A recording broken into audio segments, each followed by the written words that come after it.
199. The Holy Spirit and activity. Presence of God. O Holy Spirit, inspire my actions, direct my activity. Meditation.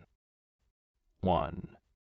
An interior soul gradually arrives at the point where its whole life, prayer as well as activities, is under the direction of the Holy Spirit.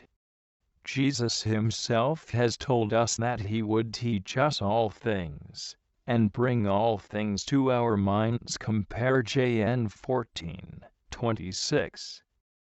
Let us first consider the activity which is so closely connected with the spiritual life, and which consists in trying to carry out, in the course of the day, the prayerful resolutions made daily, and also during our annual retreats, our monthly days of recollection, and our weekly confessions. Sometimes we make this an almost exclusively moral work, and not sufficiently a theological one, that is, we try to correct our faults, and practice the virtues with the intention of pleasing God, while remaining, as it were, aloof from Him.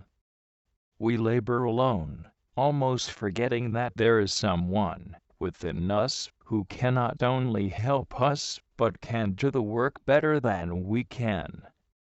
Our activity resembles that of a sailor, who is so busy rowing that he pays no attention to the direction of the wind, and thus receives no help from it.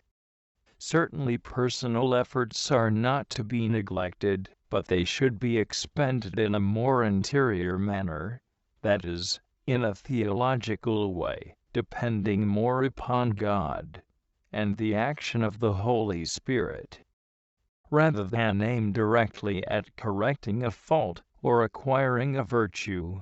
It would be much more profitable for us to maintain a continual dependence on the interior teacher, and to act only after listening to his intimate, silent voice. In short, it is a question of acting always in conformity with the interior movement of grace, with the inspirations of the Holy Spirit. Thus we transfer the reins of our interior life from our hands to His, entrusting it completely to His direction. 2. In our relations with others, in the performance of our daily duties, in our professional activity, as well as in our apostolic work, we should let ourselves be guided by the Holy Spirit. He should direct all our actions. In order that He may do so, we must first of all maintain a continual contact with Him, even in the midst of activity. It will help us to pause for a few moments, from time to time, to strengthen this contact, or to re-establish it, when excessive activity or the movements of our passions have interrupted it in one way or another. I do nothing of myself, Jesus said, but, as the Father hath taught me, these things I speak. John 8:28. This was the norm of the conduct of Jesus, and it should also be ours to act with continual dependence on God, who will suggest to us, through His Spirit, everything we should do. In this respect, however, it is very necessary to know how to distinguish the inspirations of the Holy Spirit from the movements of nature and the suggestions of the evil spirit.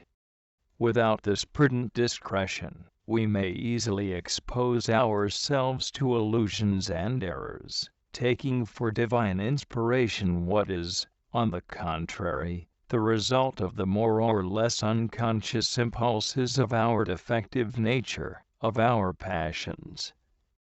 A practical, easy way to recognize true inspirations of the Holy Spirit is to see if they maintain us, or rather, make us enter ever more fully into the plan of God's will, in accordance with the commands of our superiors, the rules to which we are subject, and the duties of our state in life, or if, on the contrary, they make us leave, or even only sidestep this course.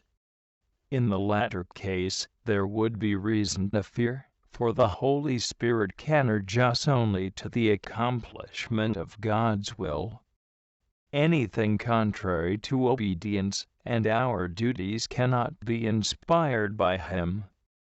In doubtful cases, we should seek the advice of an enlightened, prudent person, and then, if we are really being led by the Holy Spirit, we will follow that person's opinion with docility, even if it is contrary to our own. The Holy Spirit, said Jesus, shall abide with you and shall be in you. Fn 14:17. What unpardonable folly it would be to act independently of Him, who has been given us to be our guide, our sanctifier. Colloquy. O Holy Spirit, you are the dispenser of the treasures contained in the Father's bosom, you are the treasurer of the counsels of the Father and the Word.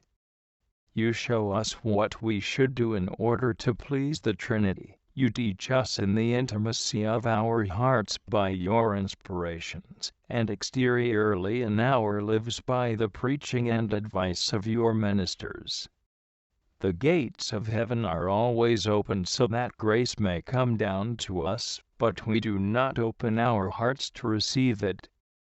Oh, send down this grace, O Eternal Father, send it down, O most pure Word, since you deign to send your loving Spirit, the Spirit of goodness.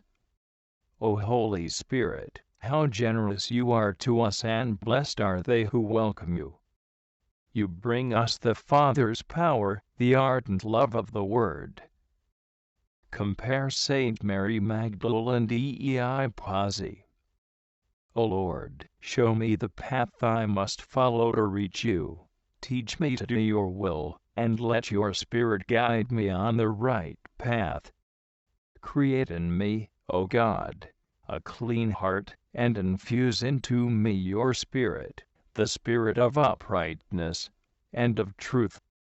O my God, let me not depart from your presence, and take not your Holy Spirit from me, for without Him I should be deprived of life and grace. Sustain me, O God, by your magnanimous Spirit, without whom I can do nothing. Compare PS 142-50. O Holy Spirit, Spirit of truth, you who speak to souls and instruct them interiorly, make me attentive to your teaching and docile to your inspiration.